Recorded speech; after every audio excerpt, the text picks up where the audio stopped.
Hallelujah hallelujah. मसीह यीशु में आप सबकी सलामती हो। खुदावंद आपको बरकत दे।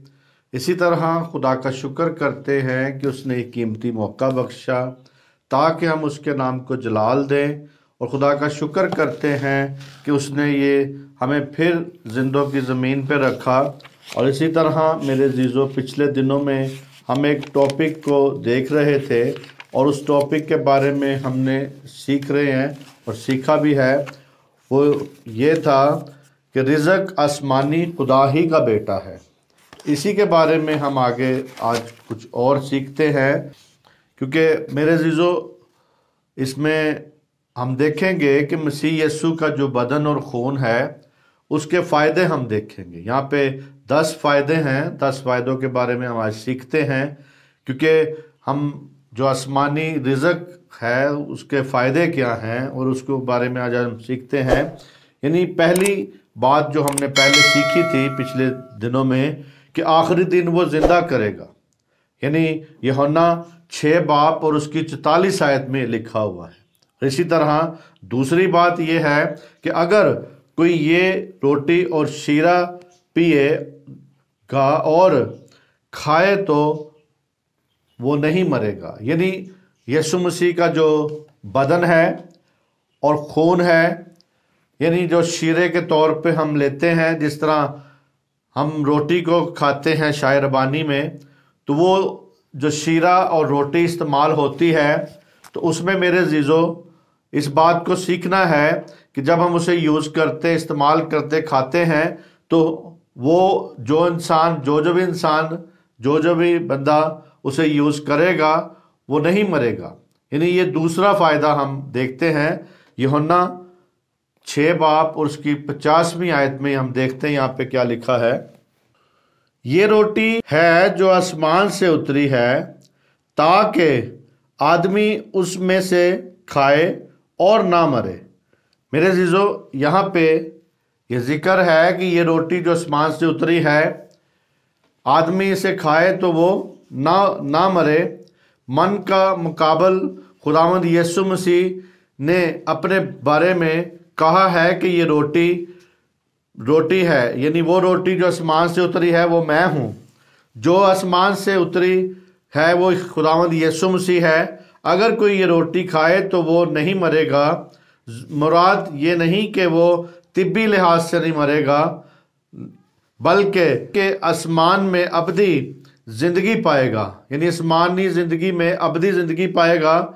जो जिस्मानी लिहाज से मरेगा तो सही, जैसे कि यीशु मसीह भी मरा, लेकिन फिर वो हमेशा तक ज़िंदा रहा और ज़िंदा है। और इसी तरह नहीं मरेगा तो आखिरी दिन फिर उसका बदन ज़िंदा किया जाएगा और वो अबद तक खुदावंद के साथ रहेगा। यानी अबद तक खुदा के साथ रहेगा। इस आयत में अगली चंद आयत में जो हमने देखा, खुदावंद यीशु मसीह ने बार बार ये कहा है, यानी जिक्र किया है। इसका ये है कि क्या ये है कि इंसान उसको लुगवी मैनों में जिस्मानी तौर पर खाए? ज़रूर। सिर्फ जाहिर है कि ये ख्याल नामुमकिन और नापसंदीदा है। क्योंकि फ़कीह फरीसी आपस में झगड़ रहे थे, कह रहे थे कि क्या ये अपना गोश्त और खून हमें खाने को दे रहा है। तो मेरे जीजो, गोश्त और खून के बारे में, यानी खून के बारे में खासकर था कि मना किया गया था शरीयत में कि खून नहीं खाना, क्योंकि खून में जान होती है। लेकिन यीशु मसीह यहाँ पे उन्हें कह रहा है कि खून और बदन जो है तुमने लेना है, जब तक ये तुम नहीं लोगे तुम में ज़िंदगी नहीं है। और यहाँ पे भी यही बताया गया है कि मेरा जो आसमानी मन जो था, यानी आसमानी रिज़्क जो था, वो यीशु मसीह था। और इसी तरह मेरे जीजो, बाज़ उलमा का ख्याल है कि इससे मुराद शाही रबानी की इबादत और रस्म में उसे खाना है, और ये भी कि मौजज़ाना तौर पर रोटी और मैं जो शीरा है उससे बदन और खून में तब्दील हो जाते हैं। बाद से उलमा ये कहते थे कि भाई ये तब्दील हो जाते हैं, क्योंकि हमने जो पिछले मैसेज में सीखा था कि वहाँ पे कैथोलिक का जो नज़रिया था वो जूं का तू, यानी वो कहते थे उसी टाइम तब्दील हो जाता है, उनका ये नज़रिया था।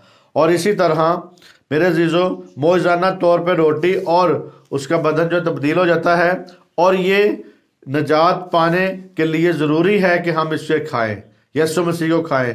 मगर खुदावंद ने हरगिज़ ये तालीम नहीं दी और ना ऐसा कहा है कि सियाक व सबाब से पूरी वजाहत होती है कि उसे खाने से मुराद उस पर ईमान लाना है।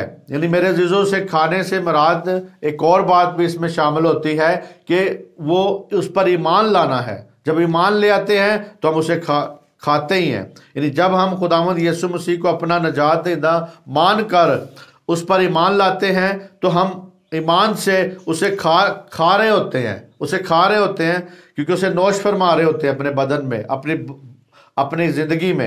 हम उसकी ज़ात और काम से फयाज याब होते जाते हैं। उसकी जो ज़ात है उससे भी हम बरकत पा रहे होते हैं, और उसके जो उसके काम है उससे भी फयाज याब हो रहे होते हैं। अपनी ज़ात से भी हमें फ़ायदा देता है, और उसके पर ईमान लाने से भी, उसके नाम से भी लोगों को फ़ायदा हो रहा है। औगस्तिस जो था खुदा का खादम, उसने कहा है कि ईमान लाओ तो गोया तुमने उसे खा लिया, यानी उसको खा लिया।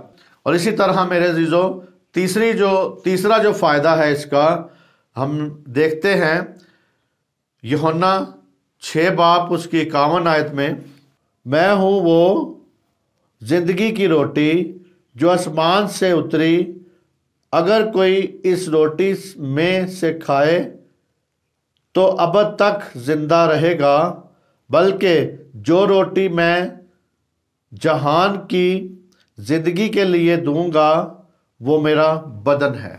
मेरे अजीज़ों खुदावंद यीशु मसीह यहाँ पे साफ जाहिर करता है, बताता है कि कोई, जो यहाँ पे आयत में भी हमने देखा है कि जो तीसरी बात है, कोई इस ज़िंदगी की रोटी यानी रिज़क जो है, रिज़क आसमानी जो है से खाए अब तक ज़िंदा रहेगा। यानी वो जो रिज़क आसमानी है उसमें से खाए अब तक ज़िंदा रहेगा।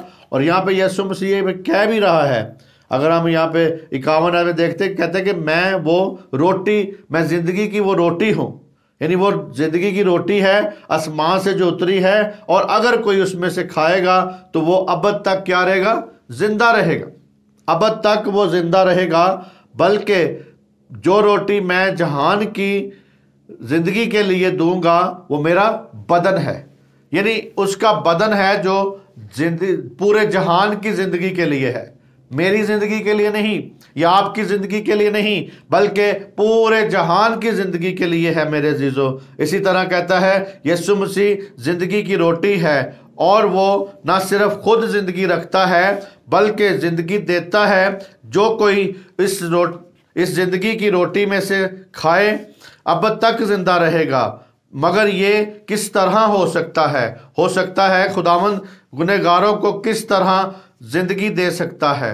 मेरे अजीजों, आज हम इस बात को देखते हैं, अक्सर जो थे यहूदी, अक्सर फकी फरीसी इस बात पे झगड़ते थे, इस बात पे कहते थे कि तू इंसान हो के अपने आप को खुदा शो करता है, तू खुदा की जगह लेता है, तू खुदा बनता है। क्योंकि मेरे अजीजों, गुनाहों से माफ़ी जो है सिर्फ खुदा यीशु मसीह खुदा ही दे सकता है गुनाहों से माफ़ी, लेकिन यीशु मसीह ने भी गुनाहों से माफ़ी दी है लोगों को। और इसी तरह मेरे अजीजों, जब हम अपने जो मुसलमान भाई हैं उनके जब हम किताबों में देखते हैं कि वहाँ भी वो लिखते हैं, जो हमें यहाँ कुरान में लिखा हुआ है कि यीशु मसीह जो था, यानी वो ईसा जो था परिंदे बना के उनमें दम फूंकता था, उड़ते थे। और मेरे अजीजों, दम फूंकने की या ज़िंदगी देने की या ज़िंदगी के तख्लीक करने की जो कुदरत थी या ताकत थी वो उस खुदा के पास थी। इन बातों से जाहिर होता है कि उसमें दम फूंकने की ताकत ही नहीं, वो खुदा था। इन कामों से वो खुदा जाहिर होता है। तो मेरे अजीजों, हम जब देखते हैं कि मुर्दों को जिंदा करना और कोड़ियों को पाक करना और लोगों को शिफा देना और 5,000 4,000 लोगों को रोटी खिलाना, और मेरे अजीजों 5 रोटियों से और 2 मछलियों से उसने 5,000 लोगों को खाना खिलाया, ये किसी इंसान के बस की बात नहीं है। क्योंकि यीशु मसीह वो वो था, वो खुदा की तरफ से था, यानी खुदा का जो यानी चुना हुआ वो खादम था। इसी तरह वो खुदा भी यहाँ पे ज़ाहिर होता है। और इसी तरह आसमानी रिज़्क जो खुदा का बेटा है उसके बारे में आज हम इस बात को देख रहे हैं कि तीसरी जो यहाँ पे फ़ायदा है वो यही। का जवाब इस आयत के अगले मौजूद है कि जो रोटी मैं जहान की ज़िंदगी के लिए दूंगा वो मेरा बदन है। यीशु मसीह यहाँ पे कह रहा है कि जो रोटी मैं जहान के ज़िंदगी के लिए दूंगा वो मेरा बदन है, मेरे बदन को खाओ। आसमानी रिज़्क वो है, आसमान से जो ज़िंदगी की रोटी वही है मेरे अज़ीज़ों, आसमान से जो उतरी रोटी वो वही है।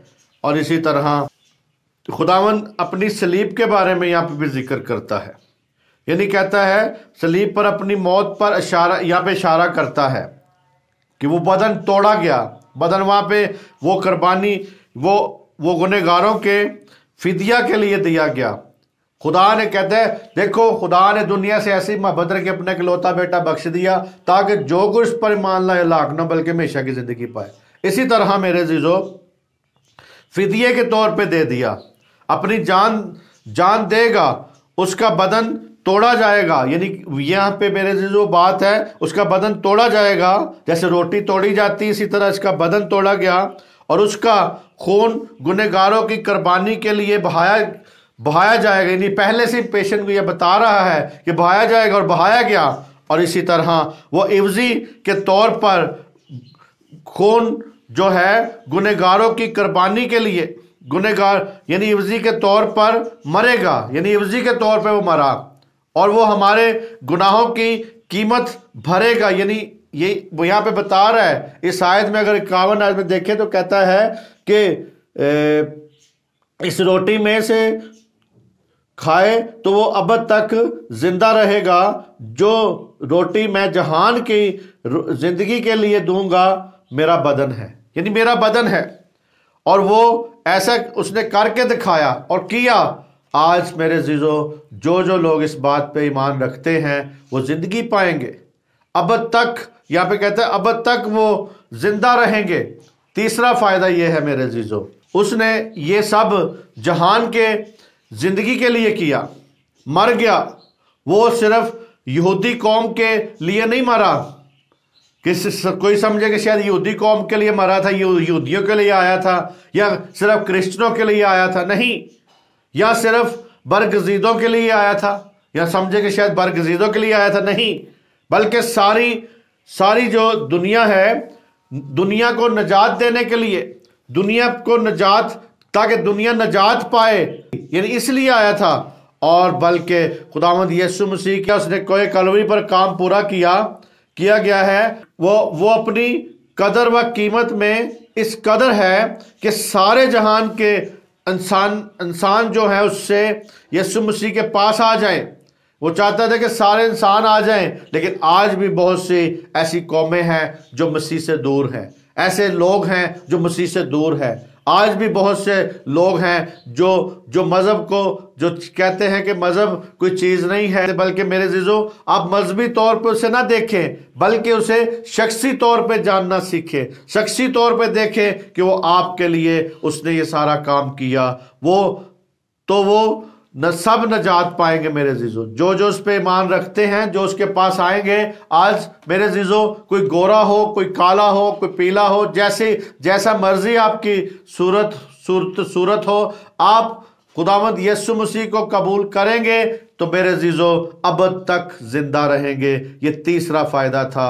इसी तरह यहूदी अभी तक जिस्मानी रोटी और गोश्त के बारे में बात कर रहे हैं, वो यही सोच रहे थे, यानी जैसे 52 आयत में वो अभी तक इसी बात पे सोच रहे थे। यहूदी अभी तक जिस्मानी रोटी के ख्याल में थे, जिस्मानी रोटी की बात थी, लेकिन ये खुद वो उनको अपने बदन के बारे में, रूहानी रोटी, आसमानी रोटी के बारे में बता रहा है। यहाँ पे जिस्मान से रिज़्क उतरा है, मैं हूं खुदा का बेटा। और यहाँ पे मेरे अज़ीज़ों बताना चाहता है कि खुदा का बेटा ही है जो आसमानी रिज़्क है। यहाँ पे देखते हैं हम 52 आयत में, यूहन्ना 6 बाब उसकी 52 आयत में क्या लिखा है। बस यहूदी ये कह कर आपस में झगड़ने लगे कि ये शख्स अपना गोश्त हमें क्यों कर खाने को दे सकता है। मेरे अज़ीज़ों आपस में झगड़ रहे हैं। यहूदी ये कहकर आपस में झगड़ रहे हैं कि ये शख्स जो है अपना गोश्त हमें क्यों कर दे सकता है, क्यों कर दे रहा है। और उनकी सोच इस जिस्मानी रोटी और गोश्त के गोश्ता की मदूद थी, या इसके इर्द गिर्द ही घूम रही थी। इनकी सोच सिर्फ इस जिस्मानी रोटी और जिस्मानी गोश्त पर ही घूम रही थी, लेकिन उसकी सोच इस जिंदगी की चीज़ों से ऊपर नहीं जा रही उठती थी।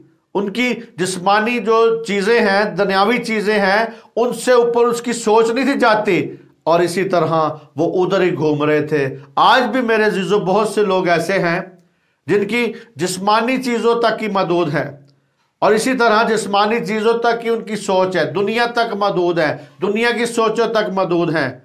इसी तरह मेरे जीजो था, उन्हें एहसास नहीं था कि खुदावंद जिस्मानी चीज़ों की मदद से रूहानी सच्चाइयाँ सिखा रहा है। यहाँ पे यानी जिस्मानी अगर चीज़ों की बात कर रहा है खुदावंद यीशु मसीह, लेकिन रूहानी है, रूहानी आलम की बातें कर रहा है, उनके साथ सच्चाइयाँ बता रहा है। चुनाचे वो आपस में पूछने लगे कि ये शख्स अपना गोश्त हमें क्यों कर दे रहा है, क्यों कर खाने को दे रहा है।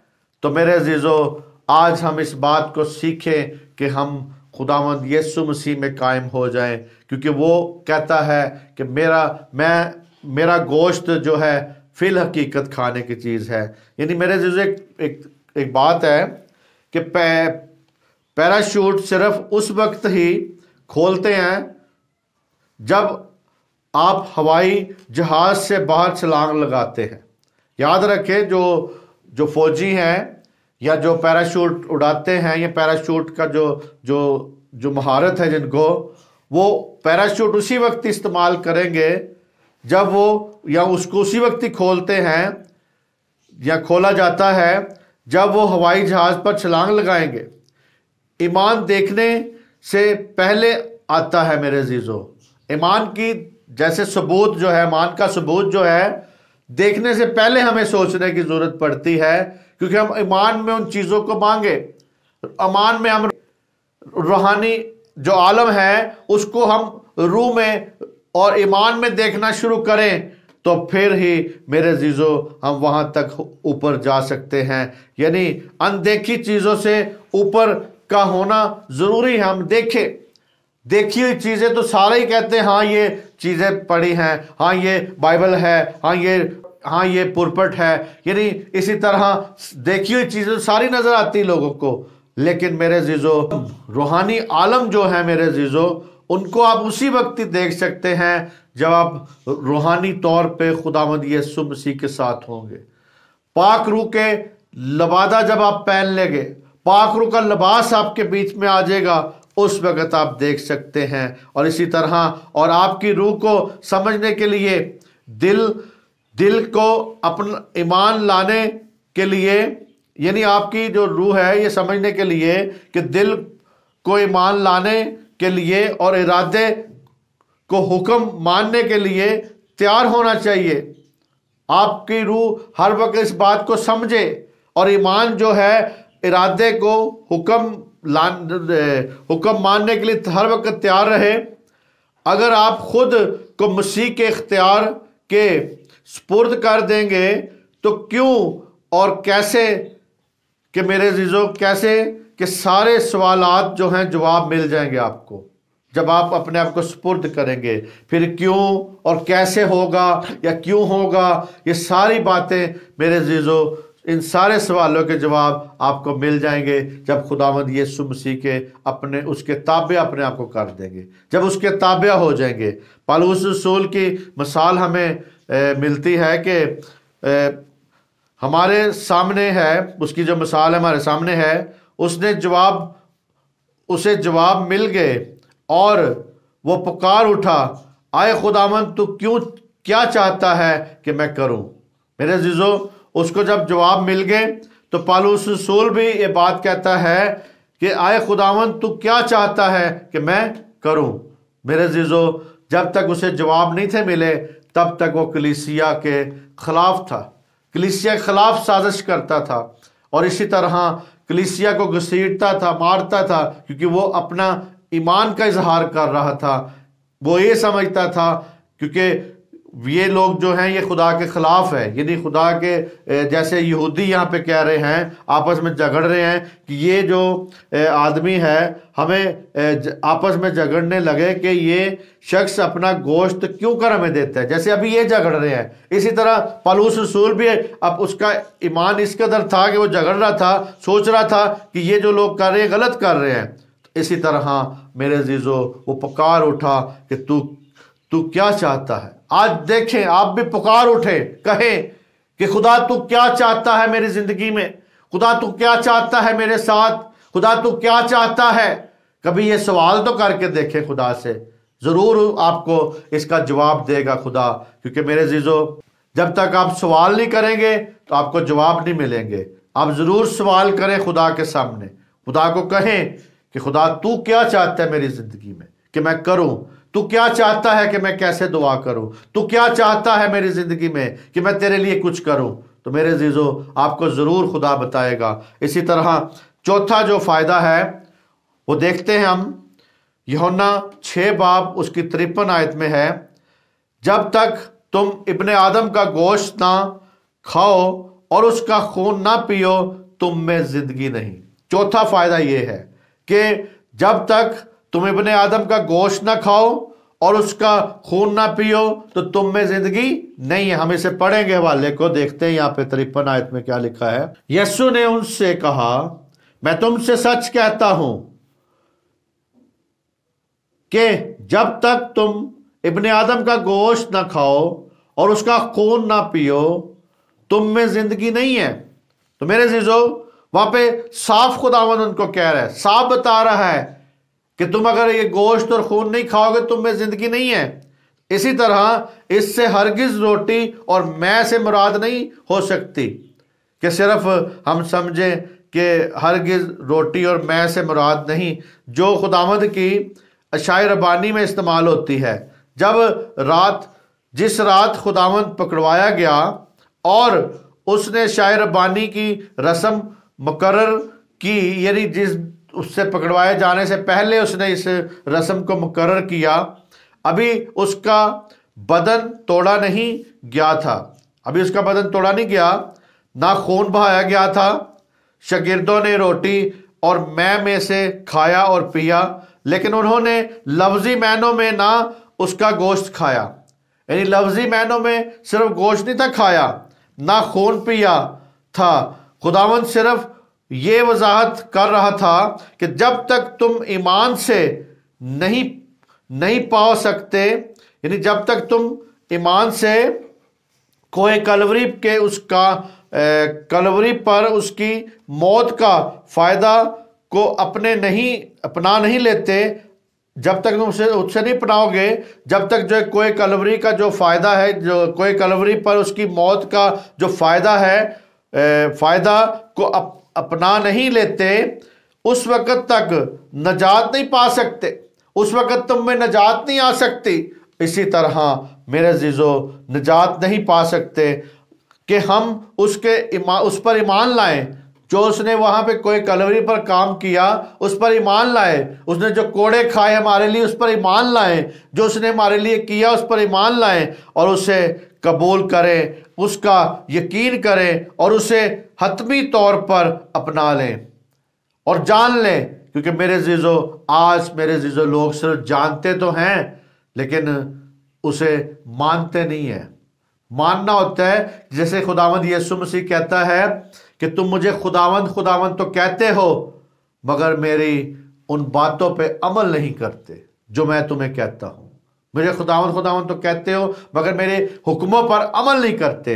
इसी तरह क्योंकि मेरे अजीजों आज लोग जानते तो हैं मगर अमल जो है उनकी जिंदगी में नहीं है, अमली तौर पे उसे मानने की जरूरत है मेरे अजीजों। इसी तरह मेरे अजीजों जो कि पांचवा फायदा हम देखते हैं, पांचवा फायदा यह है कि जो मेरा गोश्त खाता और मेरा खून पीता है हमेशा की जिंदगी उसकी है। तो मेरे अजीजों यहाँ पे पांचवा फायदा हम दे रहे, यूहन्ना 6 बाब उसकी 54 आयत में यहाँ पे लिखा है, जो मेरा गोश्त खाता और मेरा खून पीता है हमेशा की जिंदगी उसकी है और मैं उसे आखिरी दिन फिर जिंदा करूंगा। मेरे जीजो, यहां पे हाफ आयत को हम देखते हैं कि कहता है कि जो मेरा गोश्त खाता और मेरा खून पीता है हमेशा की जिंदगी उसकी है। यानी उसका आयत 47 आयत से जाके टच होती है। आयत 47 आयत से ये आयत जो है वही 47 आयत वाली आयत जो है दोबारा यहाँ पे हमें नजर आती, वही बात यहाँ पे हमें नजर आती 47 आयत वाली। यहाँ पे वो जैसे कहता है 47 आयत में कि मैं तुमसे सच कहता हूं कि मेरे जो ईमान लाता है हमेशा की जिंदगी उसमें है। यानी वहां पे यहां पे कहता है कि मेरा खून और गोश्त जो खाता है हमेशा की जिंदगी उसमें है। वहां पे जो 47 आयत में है वो ये है कि उसका मुकाबला, उसकी आयत का मुकाबला कि जो मुझ पे ईमान लाता है हमेशा की जिंदगी उसकी है। इसी तरह यह साबित हो गया कि ईमान लाना ही जरूरी है और इसी तरह उसके बदन और खून को भी खाना जरूरी है। यहां पे कहते हैं हतमी तौर पे यह साबित होता है कि मसीह का गोश्त और उसका खून पीना का मतलब है उस पर ईमान लाना, उस पर ईमान लाना भी है। और इसी तरह 47 आयत में जो मरकूम है, जो मुझ पर ईमान लाता है हमेशा की जिंदगी उसकी है। और जेरे नजर इस आयत में कहा गया है कि जो मेरा गोश्त खाता और मेरा खून पीता है हमेशा की जिंदगी उसकी है। आज देखें कि आप उसके गोश्त को खा रहे हैं, आज देखें कि आप उसके गोश्त और खून को ले रहे हैं। अगर ले रहे हैं तो हमेशा की जिंदगी आपके पास है। आप फिक्रमंद ना हो, आप इस बात को ना सोचें कि शक में ना अपने आप को डालें, क्योंकि इब्लीस शक में आपको डालने की कोशिश करेगा। वो कहेगा कि लो जी ये तो शेरा है, ये तो रोटी है, इसमें जिंदगी कैसे हो सकती है। लेकिन जो वादा उसने किया है उस वादे में जिंदगी है मेरे अजीजों। याद रखें, जो आपसे उसने वादा कर दिया है उस वादे में जिंदगी है। और इसी तरह आम असूल है कि अगर दो चीजें अलग अलग किसी एक चीज के बराबर हो तो वो एक दूसरे के भी बराबर होती है। इसीलिए उसका गोश्त और खून पीना उस पर ईमान लाने के बराबर है मेरे अजीजों। याद रखें, दोनों बराबर हैं। इसी तरह वो सब जो उस पर ईमान लाते हैं आखिरी दिन फिर जिंदा किए जाएंगे। आज अगर आप उस पर ईमान लाएंगे तो आखिरी दिन आपको वो जिंदा करेगा, आखिरी दिन वो आप जिंदा किए जाएंगे। और इसी तरह बिलाशुबा इससे मुराद उन लोगों के बदन हैं जो खुदावंद यीशु मसीह पर ईमान लाते हुए ईमान लाने में मरते हैं। जो भी यीशु मसीह पर ईमान लाता है वो कहता है कि वो मर भी जाए तो वो जिंदा रहेगा। इसी तरह मेरे जीजो इस बात को हमने देखा। अब छठा जो फायदा है वो ये है कि खुदावंद यीशु मसीह का गोश्त फिल हकीकत खाने की चीज है और उसका खून फिल हकीकत पीने की चीज है। क्योंकि यूहन्ना 6 बाब और उसकी 55 आयत में ये लिखा हुआ है, यहां पे हम देख ही लेते हैं। क्योंकि मेरा गोश्त फिल हकीकत खाने की चीज और मेरा खून फिल हकीकत पीने की चीज है। इसी तरह ये इस दुनिया के खाने और पीने की चीजों से कतई अलग है मेरे अजीजों, और मुख्तलिफ है मेरे अजीजों। क्योंकि इस दुनिया के खाने पीने की चीजें आर्जी कदर कीमत रखती है, और वो यीशु मसीह का जो खून और बदन है वो अबदी, वो दायमी जिंदगी हासिल करने के लिए है मेरे अजीजों। आप दायमी जिंदगी इससे हासिल कर सकते हैं, आपको दायमी जिंदगी मिलेगी। कहते हैं कि फिल हकीकत पीने की चीज है, फिल हकीकत खाने की चीज है मेरे अजीजों। इसी तरह आज इस बात को सीखें, समझें कि ये छठा फायदा था। सातवां फायदा ये है कि कहते हैं कि जो मेरा गोश्त खाता और मेरा खून पीता है वो मुझ में कायम रहता है। 56 आयत में, यानी यूहन्ना 6 बाब उसकी 56 आयत में ये लिखा है, जो मेरा गोश्त खाता और मेरा खून पीता है वो मुझ में कायम रहता है और मैं उसमें मेरे अजीजों। इसी तरह वो कहता है कि मैं उसमें कायम रहता हूं। यीशु मसीह उस शख्स में सुकूनत करता है। इससे ज्यादा गहरी कुर्बत और रफाकत हो ही नहीं सकती दुनिया में। ये याद रखे कि कोई इससे गहरी बात कोई और है, इससे कोई कुर्बत या रफाकत जो है गहरी कोई और बात हो सकती है। जब हम जिस्मानी खुराक खाते हैं तो उसको अपने अपने वजूद में शामिल करते हैं और वो हमारा हिस्सा बन जाती है। मेरे अजीजों, जब हम यीशु मसीह को अपना मुनज्जी कबूल करते हैं तो वो हमारी जिंदगियों में सुकूनत करने के लिए आता है मेरे अजीजों, और हम भी उसमें मुस्तकिलाना सुकूनत करते हैं। मेरे अजीजों, आज इस बात को सीखें कि वो हमारा मुनज्जी है, हम उसे कबूल करते हैं। और इसी तरह वो कहता है, यानी जो 7वां ये फ़ायदा है, कहता है कि जो मेरा गोश्त खाता और मेरा खून पीता है, वो मुझ में कायम है और मैं उसमें कायम हूँ। 8वां फ़ायदा हम देखते हैं कि 8वां फ़ायदा क्या है। खुदावंद यीशु मसीह खुदा बाप के सबब से जिंदा है और हम यीशु मसीह के सबब से जिंदा रहते हैं। मेरे अजीजों, हैं यूहन्ना 6:57 आयत, जिस तरह जिंदा बाप ने मुझे भेजा और मैं बाप के सबब से जिंदा हूं, उसी तरह वो भी जो मुझे खाएगा मेरे सबब से जिंदा रहेगा। कोई भी बात मेरे अजीजों खुदावंद यीशु मसीह ने छुपाई नहीं आपसे, सारी बातें खोल खोल के बताई हुई हैं। लेकिन मेरे अजीजों, गौर करने वाले अगर हों, आप गौर करें कलाम पर, गौर करें उसके कलाम पर, उसकी बातों पर, तो मेरे अजीजों आप कभी भी शक में नहीं जाएंगे, शक के समुद्र में नहीं गिरेंगे। बहुत से आज लोग शक्की आपको मिलेंगे, वो कहेंगे तो ये मजहब का क्या है, मजहब का कोई फायदा नहीं है। लेकिन मेरे अजीजों, वाकई मजहब का शायद आप मजहबी तौर पर रहेंगे या रस्मी तौर पर रहेंगे, कोई फायदा नहीं होगा।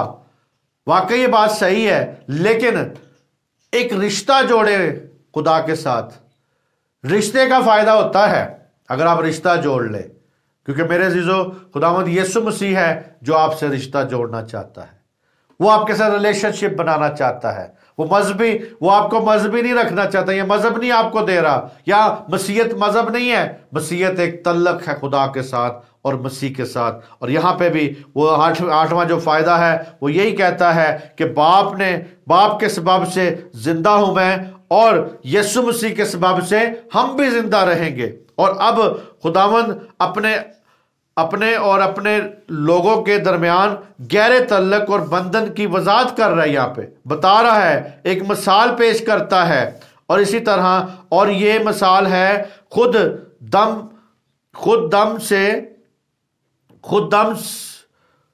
उसके और उस बाप के दरमियान तल्लक की। जिंदा बाप ने खुदावंद यीशु मसीह को दुनिया में भेजा, यानी यहाँ पे वो तल्लक बता रहा है कि उसके दरमियान में तल्लक है, जो बाप ने और खुदावंद यीशु मसीह को दुनिया में भेजा, यानी वो जिंदा बाप है, यानी जिंदा बाप ने भेजा। तरतीब का मतलब है कि वो बाप जो जिंदगी का मंबा है, इस तरतीब से उसे बताया कि जिंदगी का मंबा बाप है। यीशु मसीह बाप के सबब से जिंदा था। उसकी जिंदगी खुदा बाप के साथ गहरी हम आएंगी थी और करीबी थी, करीबी एकानगत रखता था, एकानगत में बसर होती थी। यानी जो कुछ बाप ने कहा उसकी जिंदगी उसके साथ कायम थी और बाप की मर्जी के बगैर वो चलता नहीं था और खुदा ही उसकी जिंदगी का मरकज था। उसका मकसद सिर्फ ये था कि खुदा बाप के साथ सुकूनत करे।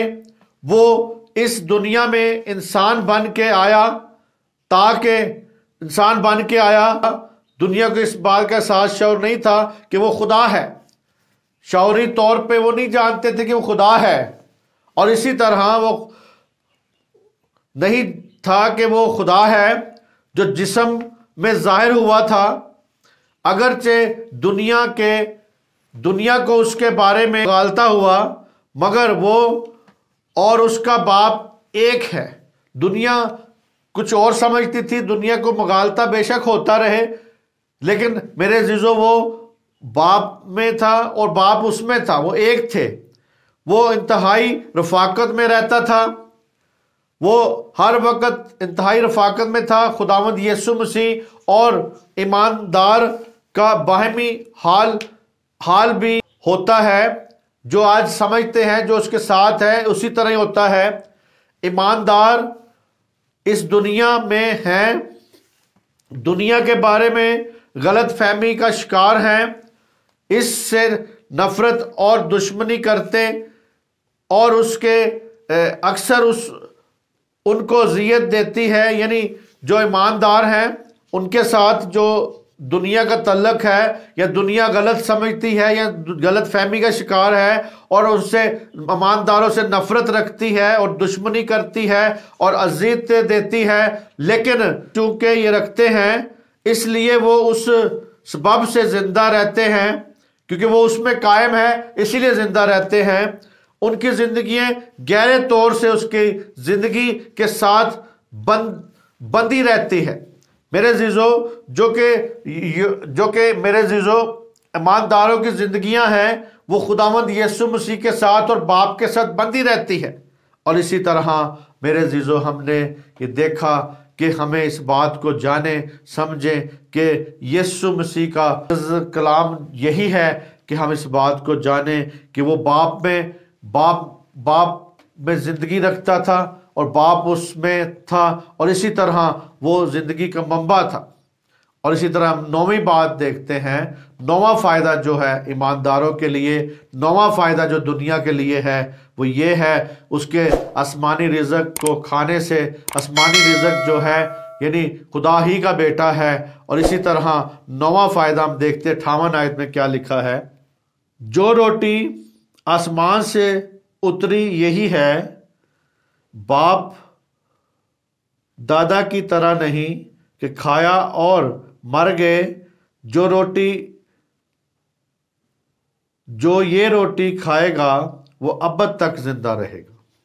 मेरे अजीजों, नौवां फायदा जो है ये है, ये जिंदगी हमेशा तक कायम रहेगी और नहीं मरेंगे, ये नौवां फायदा है।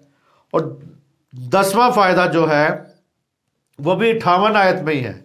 10वां फायदा भी 58 आयत में ही है। वो ये है कि लेकिन जो खुदा की रोटी है जो उन सब को अबदी जिंदगी देती है, उसे खाते हैं।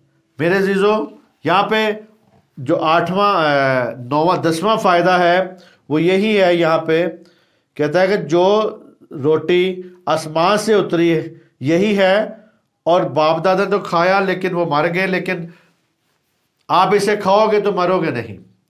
और इस आयत में उन सारी बातों का खुलासा मेरे अजीजों पूरा होता है, यानी खुलासा निकलता है जो खुदावंद ने गुज़श्ता आयतों में, जो पिछली आयतों में, ये पूरे बाप में जो उसने बात बताई है, बयान की गई है, वही है कि यीशु है, यानी यीशु ही या यशवा मशाया ही इसका मरकज है। वही इस आयत में मरकज है और वही जिंदगी वही रोटी जो आसमान से उतरी है। वो मन जो था वो मन से आला बरतर है। जैसे बाप दादा ने, यानी जैसे बाप दादा ने बियाबान में खाया, वो रोटी सिर्फ आर्जी फायदा रखती थी। वो वहां पे जो उनको रोटी मिली, आर्जी फायदा, उनकी आर्जी जो वहां की भूख थी वो खत्म करने के लिए थी। लेकिन मेरे अजीजों, यहाँ पे सिर्फ इसी जिंदगी के लिए थी उनकी। तो आज हम इस बात को सीखते हैं। लेकिन मसीह खुदा की रोटी जो है, जो मसीह खुदा की जो रोटी है, यानी जो खुदा की तरफ से जो रोटी है, जो मसीह है, वो जो उन सब को अबदी जिंदगी देती है। जो खुदा की तरफ से रोटी मसीह है वो अबदी जिंदगी देती है। जो उसे खाते हैं आज आज मेरे जीजो इस बात को जाने, समझे कि जो उसे खाते हैं बरकत पाएंगे, वो हमेशा तक कायम रहेंगे। 10 फायदे आपको बताए अभी कि 10 फायदे जो थे आसमानी रिज़्क के, कि वो खुदा का बेटा ही है जो आसमानी रिज़्क है, और मेरे जीजो उसके बारे में आपको बताया गया। आज हमने सीखा है कि आसमानी रिज़्क, आसमानी रोटी, आसमानी मन, आसमानी रोटी, जिंदगी की रोटी सिर्फ और सिर्फ खुदा का बेटा ही है मेरे जीजो। याद रखें इस बात को, ताकि आप इस बात को समझ सकें। और उसके साथ साथ आसमानी रिज़्क के साथ साथ खुदा के बेटे का खून भी हमारे लिए बेहतर है मेरे जीजो। वो बेहतर है और आखिरी दिन जिंदा करेगा। और इस रोटी और खून को खाने से नहीं मरेंगे मेरे जीजो, हम नहीं मरेंगे। और हमने 10 फायदे इसमें देखे हैं जो खुदावंद यशवा मशाया के खून और बदन में है मेरे जीजो। 10 फायदे मैंने आपको बताए हैं, 10 फायदे आपने देखे हैं, उसके हवाले देखे हैं। और मजीद मेरे जीजो आप इसको अच्छी तरह पढ़ें, समझें, ताकि देख सकें। अब आप समझ गए होंगे कि कितनी बरकत है इनमें, कितनी बरकत है और कितनी ताकत और कुव्वत भी है। और मेरे जीजो ताकत और कुव्वत इस जहां के लिए भी और अगले जहान के लिए भी, अब तक जहां पे आपने रहना है, क्योंकि मेरे जीजो उसका तख्त अब तक कायम है, अब तक वो रहेगा। क्योंकि मेरे जीजो आज हम इस बात को जाने कि खुदावंद आपको इसमें कुव्वत दे, बरकत दे। आप मेरे जीजो इन सारे फायदों को जाने। और हमने पिछले दिनों में भी इसमें से सीखा है। पिछले दिनों में मेरे जीजो 2 बार हमने दो मैसेज मैंने सुनाया इस पे, और तीसरा मैसेज ये था कि इसका फायदा भी आपको पता हो ना, कि आसमानी रोटी के और आसमानी जो रिज़्क है, खुदा ही का बेटा है, उसका फायदा क्या है, उसके फायदे आपको बताए गए हैं। इसी तरह मेरे जीजो इस सारे कलाम को बार बार सुने और खुद भी सुने और अपने अजीजों रिश्तेदारों को भी सुनाएं। और जहां तक हो सके, अगर आपके पास वसाइल हैं तो इसको दुनिया के कोने कोने तक फैलाने की कोशिश करें। खुदा आपको बरकत दे, क्योंकि मेरे अजीजों कलाम है जो सच्चा है, जो हमारे दिलों और बदनों में रहता है। इसी तरह खुदावंद आपको बरकत दे, आपकी सलामती बख्शे। और मेरे अजीजों मेरी ख्वाहिश है कि आप सब बरकत पाएं। आए हम अपने सरों को झुकाएं ताकि मैं आपके लिए दुआ करूं, इस कलाम को आप समझ सके, समझने की खुदा आपको ताकत और कुव्वत दे सके। कदूस कदूस कदूस मेहरबान लश्करों के खुदावंद, खुदा तेरा शुक्र करते हैं इस सारे कीमती मौका के लिए खुदावंद, जो तूने हमें बख्शा ताकि खुदावंद तुझे सजदा करे। और खुदावंद तूने मेरे जहन को खोला, दिल को खोला, और अब आसमानी रिज़्क के बारे में तूने मुझे सिखाया।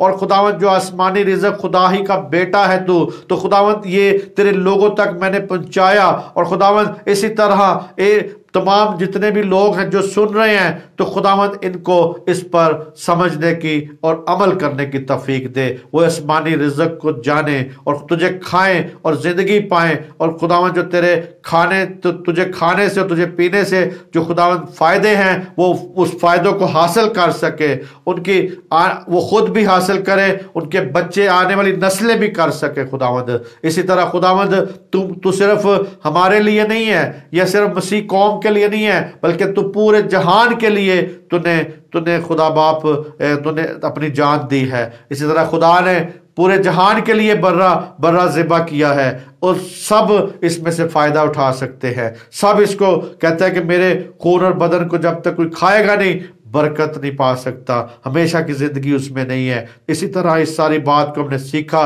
और खुदावंद इस सारे कलाम को, इन सब को समझने की बड़ी तौफीक दे। इनके बच्चों के लिए, इनकी फैमिलियों के लिए, इन सब के लिए मैं बरकत चाहता हूँ। और खुदावंद इन सब की जितनी प्रॉब्लम्स हैं खुदा बाप जो बेरोजगार हैं उन्हें रोजगार दे, जो बीमार हैं वो शिफा पाए, जो रूहानी तौर पे तेरे कलाम को नहीं समझ रहे उनके जहनों को खोल, और खुदावंद जिनको पाक रूह नहीं मिला आज ही इसी वक्त उनको पाक रूह तू दे, ताकि वो इस पाक रूह के लिबास को लेकर सीखे तेरे कलाम को। खुदावंद तेरा शुक्र करते हैं खुदा बाप, आपके बेटे यीशु मसीह के नाम से मांगते हैं, आमीन आमीन। मसीह यीशु की मेरे अजीजों रफाकत जो थी हमारे साथ, शुक्र करते हैं कि हमारे साथ था, क्योंकि उसका वादा है कि जहां 2 या 3 मेरे नाम से मैं उनके दरमियान में हूं। खुदावंद आपको बरकत दे, आप सबकी सलामती हो। आमीन आमीन आमीन।